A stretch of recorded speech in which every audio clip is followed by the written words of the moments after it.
Hello there. Welcome back. This time while we're chilling in the basement, we're going to talk about She-Hulk episode 5 and why, despite many opinions to the contrary, it actually was not pointless. One of the biggest complaints I have heard about the episode so far, which I'm going to address before the pointlessness thing, is the courtroom scenes not seeming any kind of genuine or grounded or, you know, realistic at all. There's a reason for that, and the reason is because this was advertised and is quite obviously a legal comedy. The courtroom scenes that a lot of people seem to be thinking of occur in legal dramas. That's your Law and Order, 8 million Law and Orders, but they're all bomb. The bomb, I should say. You know, old school shows like LA Law or Boston Legal. Those were all legal dramas. This is a legal comedy. Think Night Court from back in the 80s. That was a legal comedy. There was no realism going on in the courtroom other than the fact that, there's judges and lawyers and all that kind of crap, but it was not anywhere near what you would expect from, again, a show like Law and Order or what have you. So to address the courtroom scenes, they're like that for a reason, and you're not going to get anything like, what you would expect on another kind of show, a drama, as opposed to what this is, a comedy. Now, as for why this show is not pointless, as a lot, again, I've been hearing a lot since it came out. This is a 9-episode season. This was episode number 5, so it was dead smack in the middle.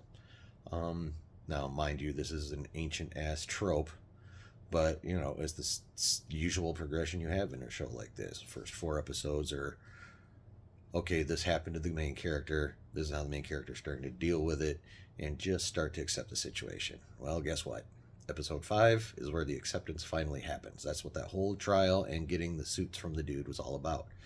Her finally accepting the fact that she is She-Hulk. That was the whole point of the episode. And also to drop the Daredevil Easter egg, because who the fuck doesn't love Daredevil? But yeah, that's about it. And like I said, it's an ancient-ass trope. It's been used almost as long as film, but that's what it was. First 4 episodes are, oh crap, this happened to me, now what do I do?